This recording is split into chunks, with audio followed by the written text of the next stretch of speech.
रविवार का दिन यह व्रत आने के कारण इसे रवि प्रदोष व्रत कहा जाता है। प्रदोष व्रत हर महीना का दोनों पक्ष की त्रयोदशी तिथि को रखा जाता है। एक समय सबर प्राणियों का हितार्थ परम पवन भगीरथ के तट पर ऋषि समाज द्वारा विशाल गोष्ठी का आयोजन किया गया। इस सभा में व्यास जी के परम शिष्य पुराण बेचता सूत जी महाराज हरि कीर्तन करते हुए पधारे। सूत जी को आते हुए देखकर सैनिकादि 88,000 ऋषियों मुनियों ने खड़े होकर दंडवत प्रणाम किया। महाज्ञानी सूत जी ने भक्ति भाव से ऋषियों को हृदय से लगाया और आशीर्वाद दिया। विधन ऋषिगण और सब शिष्य आसनों पर विराजमान हो गए। सैनिकादि ऋषि ने पूछा, हे पूज्यवर महामत, कृपया यह बताने का कष्ट करे कि मंगलप्रद कष्ट निवारक यह व्रत सबसे पहले किसने किया और उसे क्या फल प्राप्ति हुआ। श्री सूत जी बोले, आप सभी शिव का परम भक्त है। आपकी भक्ति को देखकर मैं व्रती मनुष्यों की कथा कहता हूँ, ध्यान से सुनो।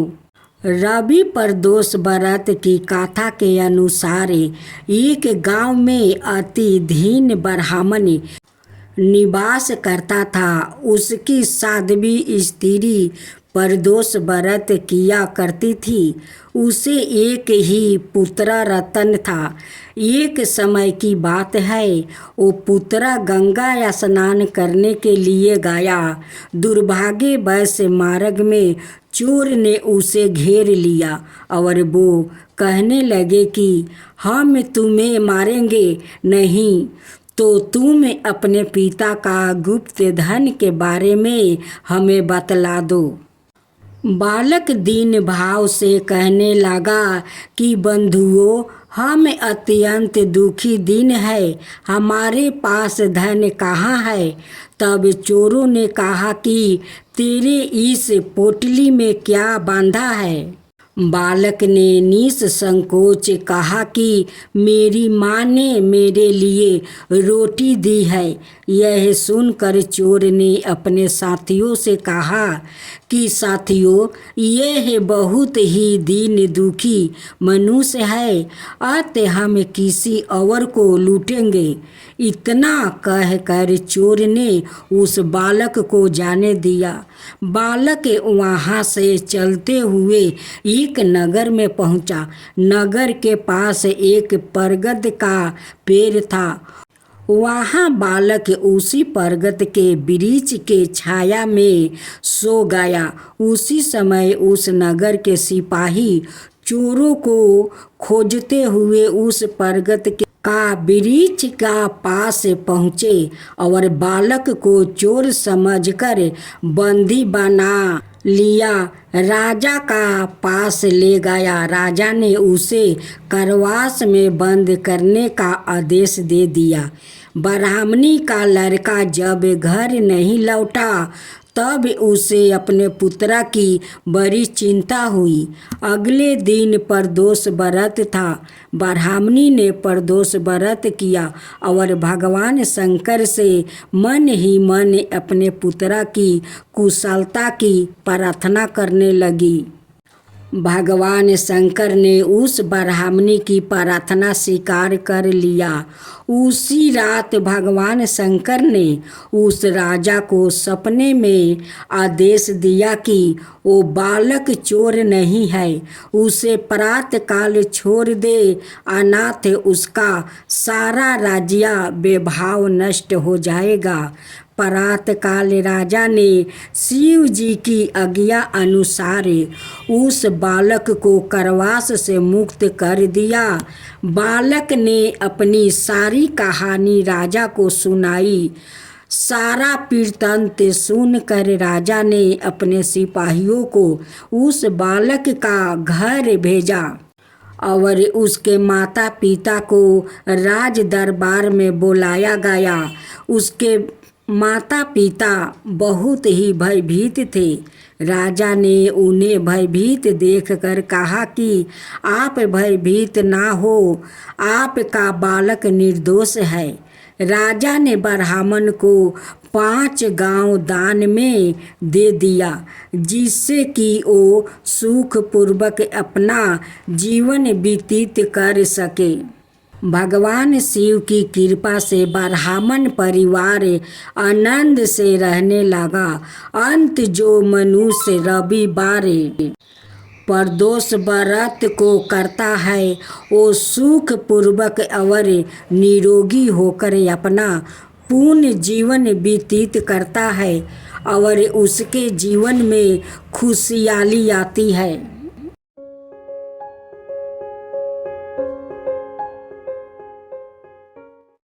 आज आप सुने सावन मास की सोमवार व्रत कथा। एक बार पार्वती जी ने शिव जी से पूछा, मृतक लोग पृथ्वी पर मनुष्य इतने दुखी क्यों है? जगत जननी अपनी संतानों को निरंतर दुख और कलेश में घेरे देख कर दुर्वृत्त थी। इस पर शंकर भगवान बोले, प्रिया, मनुष्य के दुख का सबसे बड़ा कारण है उसकी परिनिंदा करने की आदत है। प्रत्येक व्यक्ति दूसरे में कमियां ही कमियां देखता है। उसे सामने वाला व्यक्ति हर परिस्थिति में गलती ही गलती है। भगवत भजन के स्थान पर परिनिंदा में ही लीन रहता है और अपने आप को महान और निष्पाप सिद्ध करने में लगा रहता है। इस बात को सुनकर पार्वती जी कुछ बोली तो नहीं, पर सहमत भी नहीं हुई। भोलेनाथ उनकी शंका को समझ गए। बहुत दिन हो गया है, कहीं घूमने गया हूँ, चलो पृथ्वी पर घूम कर आते हैं। शंकर भगवान ने देवी का मन बहलाने के लिए कहा। इस प्रस्ताव से पार्वती जी बहुत प्रसन्न हुई और तुरंत तैयार हो गई। पति के साथ घूमने जाने का अवसर था, इसलिए उन्होंने सुंदर सुंदर वस्तु पहने, खूब श्रृंगार किया और लवणीयमयी तरुणी के रूप में शिव जी के समीप आई। पर यह क्या, शंकर भगवान जैसे थे, जहाँ थे वही वैसे ही बैठे हुए थे। पार्वती जी थोड़ा नाराज होकर बोली, क्यों, क्या चलना नहीं है? आप अभी तक तैयार नहीं हुए? भगवान शंकर पत्नी का मनोहक रूप देखकर प्रसन्नता से उन्हें निहारते हुए बोले, मैं तो आज एक वृद्ध के रूप में पृथ्वी पर घूमने जाऊंगा। यह बात पार्वती जी को पसंद तो नहीं आई, पर पति के साथ घूमने जाने के उत्साह में उन्होंने कोई बहस भी नहीं की और शिव जी की सवारी नंदी बैल को चलने का आदेश दे दिया। शिव जी, पार्वती और नंदी पृथ्वी पर एक वृद्ध पुरुष, तरुणी, सुंदर स्त्री और बैलों की सवारी के रूप में विचरण करने लगे। जब वो सब पहले गांव के समीप पहुँचे तो कुछ लोगों की नज़र उन पर पड़ी। वो लोग उन्हें देखकर हंसने लगे। एक व्यक्ति दूसरे से बोला, वह क्या जोरी है। दूसरा आगे बढ़ कर बोला, और उस पर से अकल तो देखो, सवारी साथ में है फिर भी दोनों पैदल चल रहे हैं। इस तरह से कई प्रकार से उपवास करते हुए उन्होंने इन तीनों का आगे बढ़ना लगभग मुश्किल कर दिया और उनका मजाक उड़ाते हुए झुंड बनाकर उनके पीछे पीछे चलने लगे। उस झुंड ने अगले गांव तक उनका पीछा किया। अगले गांव में प्रवेश करने से पहले पार्वती जी ने शिव जी से कहा, लोग मजाक उड़ा रहे हैं, ऐसा करते हैं आप नंदी पर बैठ जाइए और मैं पैदल आपके साथ चलती हूँ। जैसी तुम्हारी इच्छा कल्याणी। मध्य मध्य मुस्कुराते हुए भोले शंकर अपनी भारी भार काम देही के साथ किसी तरह नंदी पर विराजमान हुआ। पर यह क्या, पिछले गांव जैसा ही स्वागत इस गांव में भी उनका हुआ।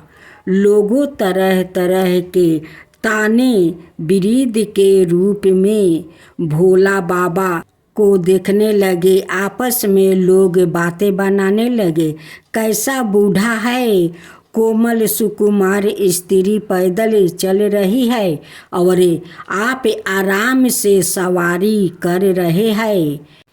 कलयुग है भाई, कलयुग है। मन चलो ना तो देवी का चलना ही दूभर कर दिया। किसी तरह भीड़ से बचते बचते यह तीनों गिरते पड़ते गांव के बाहर पहुँचे। अब की बारी देवी की थी। सवारी करने की पार्वती जी तरुण स्त्री के रूप में बैल पर जा बैठी और वृद्धा पति के रूप में भोले बाबा साथ साथ चलने लगे। अगले गांव के कुएं पर स्त्रियां पानी भर रही थी। उन्होंने जब इस विचित्र जोड़ी को देखा तो तरह तरह के मुंह बनाकर इनकी तरफ इशारा करते हुए हंसने लगी, तरह तरह के उल्लेहन देने लगी। तरुण स्त्री की ओर उंगली दिखाते हुए एक ने कहा, अरे तुझे लाज नहीं आती? बूढ़ा पति पैदल चल रहा है और तू रानी बनी सवारी कर रही है। दूसरी ने बात आगे बढ़ाते हुए कहा, आजकल की बहू बेटियों तो सारी लाज शर्म घोल कर पी गई है। तीसरी ने अपने जबाने के गुण गान कहना शुरू कर दिया। इन सब की बक बक झक झक की परवाह ना करते हुए यह तीनों आगे बढ़ते रहे। माँ अपनी संतानों को व्यवहार से बहुत लज्जित महसूस कर रही थी, पर अब भी अपनी हार मानने को तैयार नहीं थी। अंतर्यामी भगवान सब कुछ जानते हुए अनजान बनने का नाटक करते हुए बोले, प्रिया ऐसा करते हैं कि मैं नंदी को अपने कंधे पर उठा लेता हूँ, तब किसी को कुछ बोलने का अवसर नहीं मिलेगा। पार्वती जी कुछ जवाब देती है। इससे पहले ही शिव जी ने नंदी को अपने कंधे पर उठा लिया और चलने लगे। संतानों के व्यवहार से पहले से ही दुखी देवी पति के कष्ट से और भी अधिक लज्जित महसूस करने लगी। लेकिन यह क्या हुआ, वो अगले गांव के पास से गुजरे तो उस गांव के वासियों ने तो जैसे सारी मर्यादों ही तोड़ दिया। लोग अनाप शनाप बोलते हुए, उछल कूद मचाते हुए उन्हें परेशान करने लगे। आप शब्दों और भीड़ का उपद्रव अपनी चरम सीमा पर था। इस सब को झेलते हुए किसी तरह वो अपने को बचाते हुए गांव की सीमा से बाहर आए। भोले बाबा हंसते हुए बोले, कहो कल्याणी, अब तुम्हारा क्या कहना है? अपने देवता के सामने अपनी अभद्रा संतान के क्रियाकल्पों से देवी बहुत शर्मिंदा महसूस कर रही थी। खिसिया कर मुस्कुराते हुए उन्होंने कहा, आप ही सही है भगवान।